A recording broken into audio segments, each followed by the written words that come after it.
ଗୋଟିଏ ବଣରେ ବିଲୁଆ, ମାଙ୍କଡ଼ ଓ ଠେକୁଆ ରହୁଥିଲେ। ସେମାନେ ଭାରି ସରଳ ଓ ନିରୀହ ଥିଲେ। ଥରେ ଜଣେ ପରୀ ସେମାନଙ୍କୁ ଦେଖିଲେ।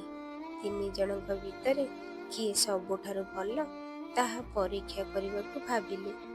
ସେ ଗୋଟିଏ ବୁଢ଼ୀ ବେଶ ହେଲେ। ତିନି ସାଙ୍ଗଙ୍କ ପାଖକୁ ଆସିଲେ। ବୁଢ଼ୀ ବେଶ ହୋଇଥିବା ପରି ତିନି ସାଙ୍ଗଙ୍କ ସହ କଥା ହେଲେ। ସେ କହିଲେ, ମୁଁ ଏଇ ପାଖରେ ରହୁଛି। ମୋତେ ବହୁତ ଜ୍ୱର। 3 ଦିନ ହେଲାଣି ମୁଁ କିଛି ଖାଇନି। ତୁମେମାନେ ମୋତେ କିଛି ଖାଇବାକୁ ଦେବ କି? ବୁଢ଼ୀ କଥା ଶୁଣି ତିନି ସାଙ୍ଗ କାନ୍ଦି ପକାଇଲେ। ବୁଢ଼ୀ ପାଇଁ ଖାଇବା ଜିନିଷ ଖୋଜିବାକୁ ଗଲେ। କିଛି ସମୟ ପରେ ସେମାନେ ଫେରିଲେ। ମାଙ୍କଡ଼ କିଛି ପାଚିଲା ଫଳ ଆଣିଥିଲା। ବିଲୁଆ ଗୋଟିଏ ମାଛ ଆଣିଥିଲା। ଠେକୁଆ ଅନେକ ଖୋଜି ଖୋଜି କିଛି ପାଇନଥିଲା। ଠେକୁଆ ବୁଢ଼ୀଙ୍କୁ ଆସି କହିଲା, ମୁଁ ବଣରେ ଅନେକ ଖୋଜିଲି, ହେଲେ କିଛି ପାଇଲି ନାହିଁ। ତୁମେ ଭୋକିଲା ଅଛ। ମୁଁ ତୁମକୁ ନିଶ୍ଚୟ କିଛି ଭଲ ଜିନିଷ ଖାଇବାକୁ ଦେବି। ଏଠି ନିଆଁ ଜଳୁଛି।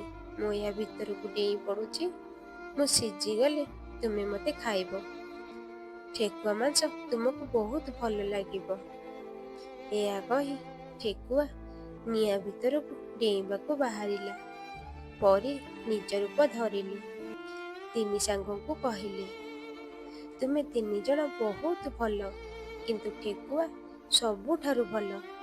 ଜଣେ ବୁଢ଼ୀ ପାଇଁ ସେ ନିଜ ଜୀବନ ଦେବାକୁ ଯାଉଛି। ମୁଁ ପ୍ରକୃତରେ ଜହ୍ନରାଇଜର ପରୀ। ମୁଁ ଠେକୁଆକୁ ସାଥିରେ ନେଇଯିବି। ଠେକୁଆ ଜହ୍ନରେ ରହିବ।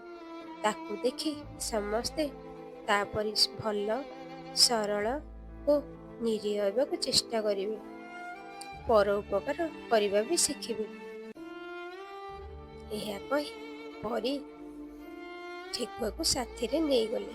ସେହି ଦିନଠାରୁ ଜହ୍ନ ଦେହରେ ଠେକୁଆ ଦେଖାଯାଉଛି।